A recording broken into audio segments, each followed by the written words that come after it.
গতবার দেখেছেন সাংবাদিকরা রক্তাক্ত হয়েছিল। সুষ্ঠুভাবে ভোট হচ্ছে, আমি নিজে গিয়ে দেখে এসেছি। তীব্র কোনো প্রতিদ্বন্দ্বিতা হবে বলে আমার মনে হয় না। আওয়ামী লীগ ছাড়াও যে নির্বাচন করা যায়, নির্বাচন হয়, এটা এই নির্বাচন তার বাস্তব উদাহরণ। আশঙ্কার জায়গাটা ভোট কাউন্টিং এর ক্ষেত্রে মুক্তিযুদ্ধের সপক্ষের চেতনা শক্তিকে নির্বাচন থেকে বাইরে রেখেছে। দেশের সর্বোচ্চ আদালত প্রাঙ্গণে চলছে সুপ্রিম কোর্ট বার অ্যাসোসিয়েশন আইনজীবী সমিতির নির্বাচন।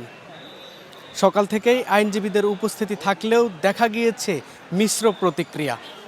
কেউ বলছেন এবারের ভোটের পরিবেশ ছিল সুষ্ঠু ও শান্ত, আবার অনেকের অভিযোগ প্রত্যাশা অনুযায়ী ভোটার সংখ্যা অনেক কম। এই নিয়ে বিস্তারিত জানাতে সাথে রয়েছি SM বাবু। যারা সুপ্রিম কোর্ট বারের মেম্বার তারা বিভিন্ন জেলা থেকে এসেছে। ভোটার উপস্থিতি সময়ের সাথে সাথে আরও বাড়তে থাকবে। এখন একটু বৃষ্টি আসছে দেখছেন, তাই ভোটার উপস্থিতি কম, সময়ের সাথে বাড়তে থাকবে। আর আপনার এই প্রথম সুপ্রিম কোর্টের ইতিহাসে ডিজিটালাইজ ভোটার সিস্টেম হচ্ছে। তার মানে আপনার যখন স্লিপটা কিনছেন সাথে সাথে ডিসপ্লেতে আপনার ছবি ভেসে উঠছে, একই সাথে আপনার মোবাইলে মেসেজ চলে যাচ্ছে। শতভাগ সুষ্ঠু ও নিরপেক্ষ ইলেকশন এবার হচ্ছে। দেখুন, গত 17 বছর পর্যন্ত দেশের সর্বোচ্চ আদালতের আইনজীবীরা কোনো ভোট দিতে পারে না। এবছর আমার কাছে মনে হচ্ছে যে সকল আইনজীবীরা বাংলাদেশ থেকে এসেছে এখানে ভোট দেওয়ার জন্য, যে তারা নির্বিবাদে ভোট দেবে এবং সুষ্ঠুভাবে ভোট হচ্ছে। আমি নিজে গিয়ে দেখে এসেছি। ফ্যাসিস্টরা যখন আগে আইনজীবীরা ভোট দিতে আসতো তখন জিজ্ঞাসা করতো আপনি কাকে ভোট দেবেন। যদি তাদের লোক না হতো তাহলে তাকে বাঁশ দিয়ে পিটিয়ে বের করে দিত, লাঠি দিয়ে পিটিয়ে বের করে দিত। এইবার ইনশাল্লাহ সেই পরিস্থিতি নাই। বিগত ফ্যাসিস্ট সরকারের আমলে ভোটাররা যে ভোট দিতে যে কতটা দুর্বিষহ ভোগান্তির পোহাতে হয়েছে, যার কারণে ভোটাররা আসলেও ভোট দিতে পারেনি।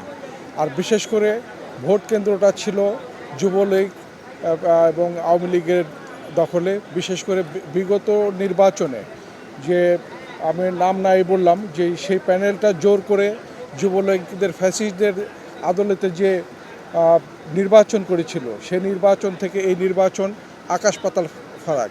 দুইটাই তাদের প্যানেল এবং তারা একই, পূর্বেও ছিল একই প্যানেল, নীল প্যানেল। তারা এখন দুই ভাগ হয়ে দুইটা প্যানেল করেছে। সুতরাং এখানে তীব্র কোনো প্রতিদ্বন্দ্বিতা হবে বলে আমার মনে হয় না।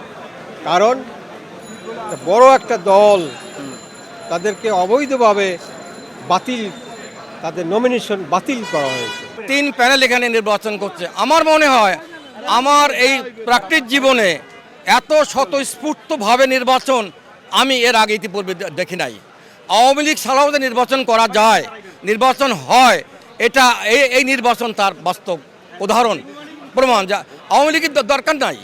আমি নিজে ভোট দিয়ে আসলাম একটু আগে। নির্বাচন অনেক সুষ্ঠু এবং শান্তিপূর্ণ হচ্ছে, যদিও ভোটার উপস্থিতি কিছুটা কম। আপনাদেরকে আগেও বলেছি যে ভোটের যে ফেস্টিভ মুড সেটা অনেকটা অনুপস্থিত, কিন্তু ভোট শান্তিপূর্ণ সুশৃঙ্খল উপায়ে হচ্ছে। ভেতরে যেভাবে ভোট নিচ্ছে তাতে আমি সন্তোষজনক একটা অবস্থা দেখে এসেছি।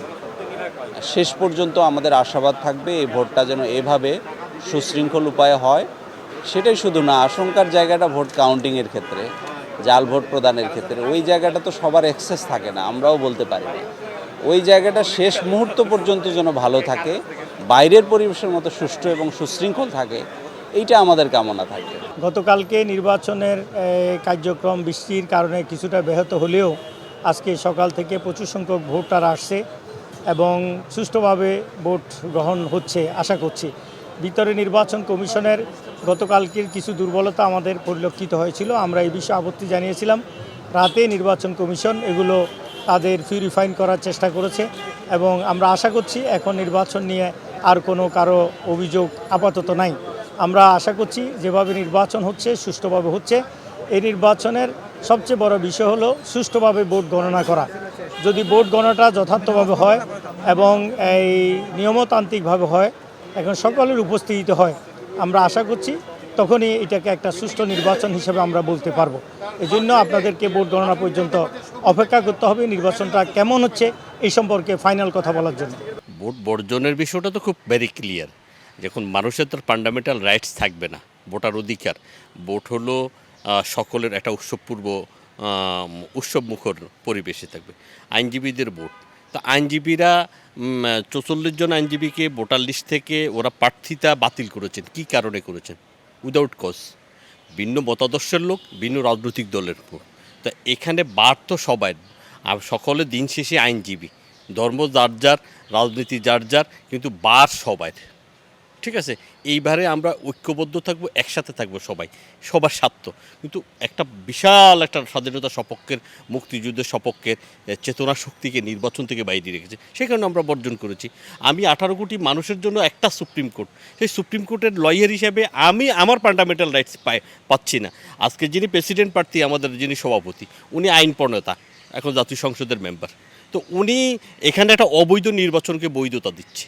এটা জাতির কাছে একটা তামাশা, এটা হাস্যকর। এই কারণেই সাধারণ আইনজীবীরা এই নির্বাচনের সাথে কোনো সম্পর্ক নেই। দেখেন এখানে শিক্ষানবিশ, ঢাকা কোর্ট সরকারে বিভিন্ন জায়গার কালো টাই পরা, দেখেন নাই? অ্যাকর্ডিং টু লফুল যে কনস্টিটিউশন অনুযায়ী, সংবিধান অনুযায়ী রাষ্ট্র চলবে। আমাদেরও সুপ্রিম কোর্টের একটা কনস্টিটিউশন আছে, সেই কনস্টিটিউশনকে টোটালি অমিট করে, বাতিল করে এই নির্বাচন অবৈধভাবে করতেছে। এই নির্বাচনের সাথে সাধারণ আইনজীবীর কোনো সম্পর্ক নাই।